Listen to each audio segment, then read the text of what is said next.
Hello and welcome to Show Up, Stand Out online visibility series for entrepreneurs. My name is Juliet Stapleton. I'm a visibility strategist, and today my guest is Kasey Pierce. Kasey is a digital marketing specialist. She's specializing in social media, Facebook ads, funnels, and she supports introverted entrepreneurs and also juggling work at home and motherhood. That's a lot of work. Kasey, welcome to the show. Thank you for having me. Thank you so much for joining me. I am so excited talking to you today because, and nobody believes this, but I am an introvert. And I am not, people think I'm a socialite. People think I'm so, out there, and I'm not. I don't have any friends. My friends is my family, and that's it. I don't have social life outside this, and I always say that that's not anything to do with online visibility or, marketing yourself, positioning yourself, even just showing up and, even if you're not running a business, but it stops people. So tell me about your story. So about almost 2 years ago, I got started with the digital marketing in this space. And I knew that I was an introvert I really knew it when I became a mom 5 years ago. That's when it started to kind of come together. And so when I got started a couple years ago with digital marketing, I thought, how am I going to do this? I thought, I used it as an excuse a lot, and I actually took a lot of time to work on my personal development and just try to get a little bit more, push through those roadblocks that held me back. And once I did, it was like this whole new world. And, I still have my moments, but everybody does. I think everybody does, definitely. I've spent a whole month not being visible. I'm a visibility strategist. We will go through these stages, but that's okay too. Yeah, exactly. So yeah, it's been a lot of fun. Just kind of overcoming a lot of those things that held me back for so long. It's just been kind of eye-opening. And the question then comes to my mind. So how did motherhood affect you? Why did you realize then that you were an introvert? So, sorry. We have a soundtrack, guys. It's okay. It's live show, so that's what we have to put up with. It's like, so looking back, I've definitely noticed a lot of those introverted characteristics from way back before I was a mom and when I was younger and stuff. But it really came to light when I became a mom because I wanted to stay home a lot. And I thought it was, I'm a new mom, trying to figure it out and nursing and all of that. And the more that I dealt with it, and I think I was nursing my daughter one day, and I came across an article that said something about introverted moms. And I was like, oh, I'll read it, because I read a lot of random stuff. And it was absolutely incredible. I was like, this is me. I'm like, I'm an introvert. I never really knew what the term was and it just made a lot of sense. And then when I had my second child, then it was almost worse. I didn't want to go anywhere, and now I have 2 kids I have to keep track of. And, I guess the whole, just wanting to be home, but still wanting to get my kids out and socialize them, but not really feeling like it's exhausting just thinking about it. And, then actually doing it, it's like, It's an interesting thing because it kind of affects you. And I think that when you put a label to it, it first has a negative effect because you're kind of like, you're using it as an excuse for everything.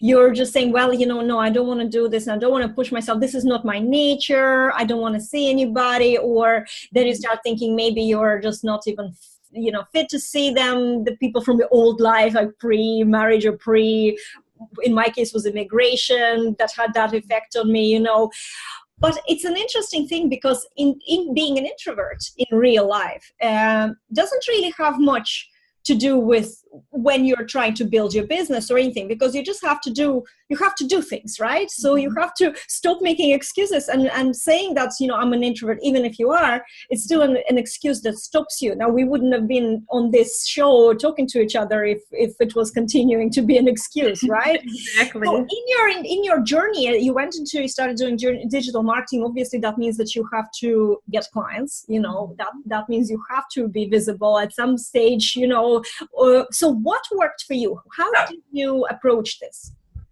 So the biggest thing was that I actually, I took time to work on myself before I actually started putting myself out there. And then I also went to a mastermind weekend, and that was a huge turning point. That was last October, so almost a year ago. And that is actually when I started to more embrace my introversion instead of making it as an excuse. And that was just phenomenal. That's why I started this journey of supporting introverted entrepreneurs, because I thought, I needed that help and I didn't know where to turn.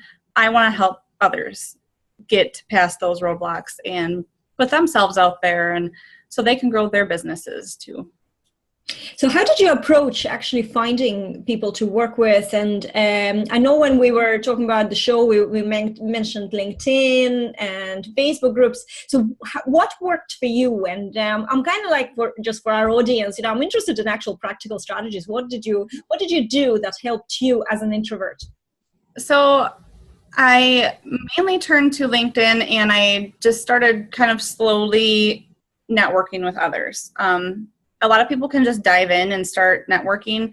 I'm more of I have to take it kind of slow and just kind of nurture that relationship. I started slowly getting visible. I started slowly doing more live videos, and mostly in my group, but not. I'm starting to get back into the swing of things on my Facebook page, but and just kind of easing my way into it and networking that way and getting visible. And then it kind of stepped up a notch as time went on, like a little bit at a time, baby steps. That's a very good advice, actually. So if you feel like you're an introvert, if you feel like networking is not your thing, I definitely don't feel comfortable. I don't even like the word networking. It gives me little small panic attacks in my head every time, because I always feel like it's something that's not authentic, that you can't really connect to people when you say networking. It just always reminds me of a very boring corporate events, and you don't know anyone, you don't actually want to talk to anybody, and it's just not like this. But I find that when you find your true ideal client, let's bring that terminology here, but when you find the clients that you absolutely love working with, you're connected with them on a much deeper level than you can ever imagine. So networking events, and that is kind of, in my world, they didn't work together, and because of that, I always found it very difficult to just go and dive in into networking. I'm like, what is network? I don't even understand what it is. And yes, taking it slow and actually being visible. What I found myself, that starting yourself, being visible yourself, even solo, doing videos, posting more, step by step. It doesn't have to, because visibility doesn't happen overnight. So you have time. There is no, you don't need to do huge things and then, nothing, because that's not going to work. But the little step-by-step approach really does work, doesn't it? And then, with, in terms of Facebook groups, do you have any, when you're talking about Facebook groups and working them, if you're an introvert, are you talking about creating your own and then, showing up there, or going into other groups and networking? Well, networking is, that's the word, but trying to connect to people there? Both, really, but mostly just kind of going into other groups and connecting and meeting new people and having conversations and just building that relationship. Because even if, they don't turn into clients, they might know somebody, and they're, if you're connecting with them and you're showing up and being supportive and offering value, they're going to remember you. That's true. And the question that a lot of people ask me is that how fast, how fast does this process happen? Say you went in and you commented on somebody's post, you can see that there is a little bit of a back and forth conversation happens. How fast do you go into, say, sales conversation or client conversation, and how what is your funnel then to bring them into your world? So I am actually like still kind of perfecting my process, but I honestly, like, for a long time, I avoided any kind of sales talk just because, and obviously you're not going to really grow your business if you don't have some kind of conversation about it. But what I like to do the most is go into groups and answer questions that people have about social media marketing or just, Facebook ads, things like that, because that's when you kind of stick in their head, and then people see that and they know that I'm, a digital marketer or a social media marketer or something. And so that kind of starts the conversation about that. Maybe like we take it to private messaging and start talking that way. I don't ever message anybody unless they want me to. That's actually also because you're an introvert. It's such a, I had to do a healing session to get over the healing of my energy, to get over that thing, not to message people. And now I'm messaging people myself, but not in a salesy way. Yes, exactly. Actually, I can give you a tip, guys. If you're watching it and you have a huge issue with messaging, because, healing session or not, it's very good. I always kind of promote them because I like the whole feeling, but at the end of the day, it's your own decision what you're going to do with your life, right? So what I found that if you're an introvert and you're not natural at something, prepare yourself some sort of templates. Mm-hmm. I myself is not a scripted person. I forget, so I can't do a scripted conversation, but I have a few templates that it's just easy. And if I feel any blocks, it's so much easier then to just use the templates to communicate, at least to make the first step to somebody and send a message, just a nice hello message or something. You can record a little video. That's fantastic when you send somebody a video, and it could be a generic. You don't have to mention their name. If you can do personalized, of course, be my guest, but it takes a lot of time. But these things, they help. It's like, I know some people hire VAs to send pitch emails or cold contact because they can't do it, but they have fantastic service to offer. So having a kind of an small arsenal of templates and little scripts is not a bad idea sometimes. Yes, that's a great idea, because I do the same thing. I have that little, just that initial message, and I kind of have it templated, and then I just personalize it. That's right. And then, because people, straight away, there'll be people who'll say, yeah, I kind of structure it in a way that I say, thank you for connecting, or, thanks for my accepting my friend request. And I do ask them why you connected, what inspired you, because I know that half of the people will probably see you somewhere in a group or something. Half the people are just expanding their own network, and half of that, they never even looked into your profile. They don't know who you are, so you want to sort of start that conversation. And yes, there's some people who will straight away say, yep, I'm interested in what you are. I just mentioned I'm a visibility strategist. I don't pitch, but they say, yes, I would like to find out more. There's other people who will say, yeah, I just saw your as a friend suggestion. I know I did that as well at the start, so I know the drill. And some people don't even reply.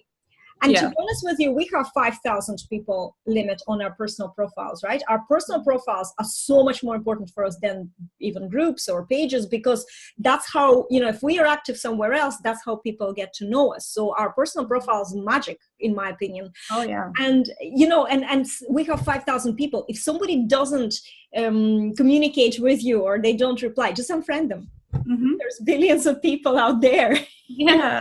I just find that it's something that you start, there's a lot of mental blocks. You start with that, but then you kind of get to the system, and you don't even feel bad about, remember, you're an introvert. You don't care anyway. want to be alone. Yes. So that's very interesting. And tell me as well, in terms of like Facebook ads and being visible, would you say, how do you approach Facebook ads? In my opinion, unless you're an expert, I always say, guys, start with your personal profile, build it up, then maybe go into, your Facebook page. But is there anything that you can say when they should try Facebook ads, or who does it work better for using Facebook ads versus organic marketing? Using Facebook ads is just a really great way to reach more people that are in the target audience. So if, organic social, I mean, it's great, obviously, but there comes a time when you need to just reach more people or get more visible. And when you can target to your audience, it can help. And you can run ads to just connect more with people, like kind of build a relationship, or you could run ads that are more directed towards sales or lead generation. I've run ads for people that they just want more brand awareness. They just want to be seen more. So we just run like little fun ads that, kind of connect with people and their audience. And then after a while, maybe we go into some other kind of ads where it's more leading towards the sales or the lead generation, basically. So as a specialist, what do you think about boosting posts? So boosting posts, it can actually be helpful, but I actually prefer to go into the Facebook Ads Manager, and then you can kind of boost posts that way, existing posts. Instead of actually, when Facebook says, oh, you should boost your post, I don't ever recommend that, because first of all, it's not always truthful. They say, oh, this one's performing better than your other ones. It's not 100% truthful, but I just like to go into the Ads Manager and do any kind of paid social media that way. There are more options when you go that way as well, available in targeting and everything. So definitely it's worth it, and it's only a couple of clicks. This is a very good point that you brought up with information not being truthful. Now, Facebook is not trying to lie to anybody, but they are making money. So, they will try to encourage you or guide you gently into spending more money. But they don't, Facebook or Google, when you're advertising on these platforms, they don't really care if you're going to convert. They just care that you're going to give them some money for some clicks or some, exposure. And that's important to remember. But I know as well, there's sometimes, guys, when you see something on Facebook, for example, you see your group members number, how many members in your group. If you go and preview this group somewhere else, sometimes that number shows differently. There'll be, and there's no explanation why. It maybe, in my opinion, has to do with maybe people's personal privacy settings. Maybe, I don't know, this is not a verified information. This is just a speculation, but there has to be an explanation why, if you have 900 people in the group and you go somewhere else, put the link to your group and it says 892 people. Where is the 8 people go? So guys, don't get hooked up on those numbers. Those are not the numbers to worry about. That's what I want. That's my point. So, it's numbers like conversion numbers in your bank account is the number that you need to worry most, and the sales and, leads, but definitely not what Facebook shows you or what Facebook tells. Just take it with a pinch of salt, I would say. Yes. It's not always, they have their own agenda. We have our own agenda. We need to find a compromise, right? Oh, yeah. Yes, definitely. So thank you so much for bringing this point up. Kasey, where can our audience find you or get to know you better? Tell me all about it. So I actually have a group for introverted entrepreneurs, kind of rebranded it recently, and I brought on a friend of mine as a partner, and we have decided to make it kind of like a mindset and marketing group. So we talk about different mindset issues, anxiety, things like that, and then we also talk about marketing. We bring in a lot of guest experts to talk about business topics, marketing topics. So that is at socialwithit.fun. Very good. We're going to have a link here. Sorry.